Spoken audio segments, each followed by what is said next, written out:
అబ్బా ఫోన్ వాడతారా వాడరా చాలా మంది తెలుసుకోవాలనుకుంటున్నారు. చెప్పేస్తున్నాడు రా, చెప్తాడేనా? చెప్పు చెప్పు చెప్పు చెప్పు. అదే ఫోన్ లేదు. ఫోన్ లేదు, నెంబర్ కూడా లేదా? నా నెంబర్ నాకే తెలియదు, అసలు నా నెంబరే లేదు ఫస్ట్ ఆఫ్ ఆల్. నాకు నంబర్ కరెక్ట్ గా తెలీదు. ఎప్పుడు ఫోన్ లో మాట్లాడుతుంటారా? ఒక చిన్న అబద్ధం చెప్పండి అన్న అని చెప్పి బతిమాల కూడా ఒక చిన్న అబద్ధం కూడా చెప్పించలేము ఆయనతో. నాతో చెప్తే చెప్పావు కానీ ఇంకెవరితో చెప్పకు, ఎవరు నమ్మరు. అటు చూడు is it good time to speak to you నా? ఏం లేదన్నా, నేను పొలంలో నిలబడి ఉండాను. వాడు ఎక్స్ దొంగ, ఎక్కడ దొంగతనం చేసినా నిమిషంలో దొరికిపోవడం వాడి స్పెషాలిటీ. నాకు నెంబరే లేదు, ఫోను లేదు. డబ్బా రైళ్ళు అనుకుంటే మనకన్నా డబ్బా రైళ్ళు ఇల్లు.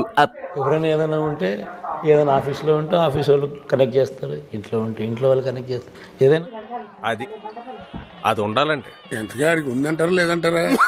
అంటే ఆంధ్రప్రదేశ్ పాలిటిక్స్ లో ఇదో ఉంది, నిరంతరం పాలిటిక్స్ పాలిటిక్స్ పాలిటిక్స్ అయినా స్ట్రెస్ బస్టర్ ఏదో ఒకటి ఉండాలి కదా, ఏదో ఒక రిలాక్సేషన్ ఉండాలి కదా. ఎందుకు ఈ స్టూడియోని పైకి తేవడానికి మీ పర్సనల్ లైఫ్ ని కూడా సాక్రిఫైస్ చేస్తారు. అవి కూడా లేకపోతే కొత్త ఆలోచనలు కూడా రావాలి కదా, ఎక్కడి నుంచి వస్తాయి అని అనుకునే వాళ్ళు కూడా ఉన్నారు.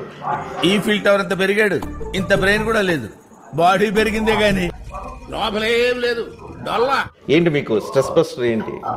ఏ రకంగా రిలీవ్ అవుతారు వర్క్ స్ట్రెస్ నుంచి? అది కూడా అడుగుతారా సార్? ఆంధ్రజ్యోతి టిఫిన్ తింటూ TV9, జ్యూస్ తాగుతూ ETV2 చూస్తుంటాను. తర్వాత పడుకొని రిలాక్స్. స్ట్రెస్ అనేది పెద్ద తీసుకునే రకం కూడా కాదు రచన. కరెక్ట్, ఇది కరెక్ట్ గా చెప్పేవయ్యా. దేవుని దయ వల్ల ఏదైనా కూడా ఇటుకు వస్తా.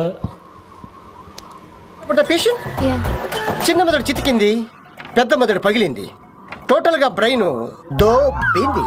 ప్రేయర్ బాగా చేస్తాను,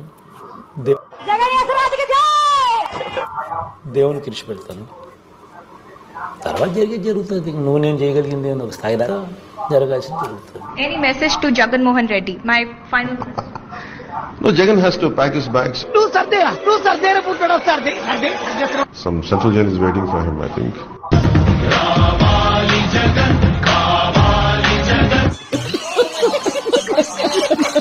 దానివల్లే నీకు మెడ్రాస్ చెన్నై అనేది, why did it become Chennai? ఏంటి బాబన్నా ఇంకోసారి? చెన్నై అనేది why did it become Chennai? నువ్వు ఎలా చెప్పావు తెలుసా? ఆకిస్ పాక్ పాకిస్ ఆక్, సో ఆక్ పాక్ కరే పాక్లే చెప్పావు. Because of the port. Bombay అనేది why did it become Bombay? మీకున్న బ్రెయిన్ కి మీ తెలివితేటలకే మీరు సుప్రీం కోర్టుకే జడ్జి అవ్వాల్సిందా? Because of the port. దేనికంటే వీళ్ళు అంటేనేమో అందరికీ కోపం వస్తుంది, అందరూ హర్ట్